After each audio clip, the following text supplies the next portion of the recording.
बाबा को भी उस तपस्या में दिव्य नेत्र आ गया है कि उनको देवी देवताओं और असुरों का परख होने लगा है, तब तो हम भी उनके पास साष्टांग हैं। ऐसे दिव्य नेत्र के व्यक्तित्व को हम भी साष्टांग प्रणाम। असुरों का गठबंधन है, असुरी शक्ति है, मिली हुई है, आगे जाकर ये बंगाल की खाड़ी में चले जाएंगे। अब है कि बाबा के पास दिव्य आंख है। हम लोग जब दुर्गा सप्तशती पढ़ते हैं, अभी नवरात्र खत्म हुआ है, तो दुर्गा सप्तशती में कुछ लोगों के पास दिव्य नेत्र होते थे। अब बाबा को भी उस तपस्या में दिव्य नेत्र आ गया है कि उनको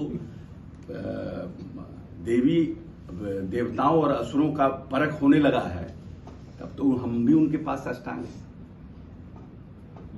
ऐसे दिव्य नेत्र के व्यक्तित्व को हम भी साष्टांग प्रणाम करते हैं। क्या चौथा डिस्प्यूट है?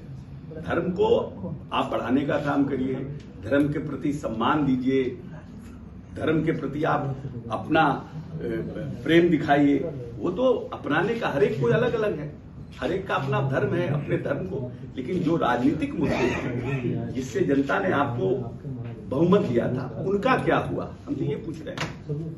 सर एक सवाल है, जिस 20,000 बहाली हुई है और आने वाले समय में फिर 1 लाख सवा लाख बहाली होने जा रही है, जिसकी घोषणा माननीय नेता ने उस दिन गांधी मैदान में किया है कि हम 2 महीने के अंदर इसको प्रयास करेंगे कि ये खत्म हो जाए। स्वास्थ्य विभाग में भी बहुत सी बहालियां आई है। जाब्ता माननीय नेता ने सभी विभागों की रिक्तियों को देखा है, बजट के प्रावधान को देखा है कि हम कैसे एकोमोडेट कर सकते हैं। अब भारतीय जनता पार्टी क्या कह रही है, दूसरे दल क्या कह रहे हैं, उससे हमको मतलब नहीं है। हमारे नेता ने जनता से जो कमिटमेंट किया था, उस कमिटमेंट को हमारे नेता पूरा कर रहे हैं। हम बस उतना ही जानते हैं। हमने जनता के बीच चुनाव में जाने से पहले चुनावी घोषणा पत्र में हमारी ये घोषणा थी। हमने उस घोषणा के अनुरूप 15 अगस्त को माननीय नेता ने अपने भाषण में उसको इनकॉर्पोरेट किया और उसको हम जमीन पर उतार रहे हैं। अब कुछ लोग कुछ बोलते हैं, कुछ लोग तो अच्छा काम होता है, बड़ा काम होता है। देश के इतिहास में, आजाद हिंदुस्तान में कभी भी किसी भी एक विज्ञापन में 1,20,336 बहाली नहीं की गई। ये नीतीश कुमार की सरकार है जिसने ये किया है। हमसे भी पहले बहुत बड़े बड़े नेता हुए, नीतीश जी की भी पहले बहुत से नेता हुए। बेरोजगारी की समस्या पहले भी उतनी ही थी, लेकिन फिर भी कहीं ना कहीं नेता ने सोच के साथ ये कार्यक्रम को किया है। इसलिए हम सभी पॉलिटिकल पार्टी के नेताओं को कहना चाहेंगे कि 2 चीजों के ऊपर भारतीय जनता पार्टी आई थी, एक बेरोजगारी और एक महंगाई। बेरोजगारी उनका बड़ा मुद्दा था, महंगाई उनका दूसरा बड़ा मुद्दा था। 500 रुपए सिलेंडर के ऊपर ये लोग सर के ऊपर सिलेंडर लेकर के घूमते थे और कहते थे महंगाई बढ़ गई। आज 1100 रुपए सिलेंडर हो गया, लेकिन भारतीय जनता पार्टी के लोग इसके ऊपर कुछ नहीं कहते।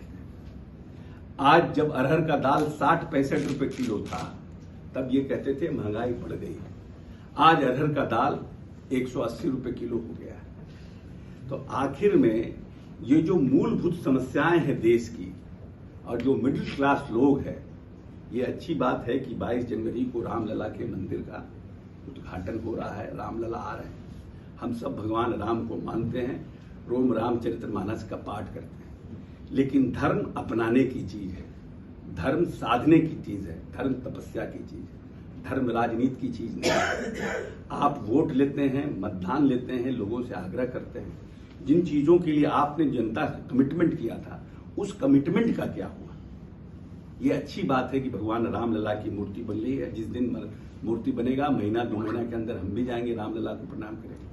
लेकिन अगर उस दिन जो SC/ST का बैकलॉग था, जो SC/ST का बेरोजगारी का जो बैकलॉग था, अगर उस दिन रामलला के साथ साथ पूरे राज्यों में बेरोजगारी के लिए रोजगार सृजन का भी काम होता, महंगाई को खत्म करने के लिए सरकार किसी योजना की घोषणा करती, तो एक अच्छी बात होती। रामलला के साथ साथ रोजगार, महंगाई के पर नियंत्रण, तो देश को लगता कि यह सरकार हमारी भी चिंता करती है। लेकिन सिर्फ राम मंदिर, चंदन, टीका, टोपी, रुद्राक्ष, क्या इससे जो गरीब का बच्चा जो सूअर के बच्चे के साथ सो रहा है, जो गरीब का बच्चा बकरी के बच्चे के साथ सो रहा है, उसका पेट भरेगा? सरकार को और भारतीय जनता पार्टी के लोगों को इन सब चीजों का भी जवाब देना चाहिए।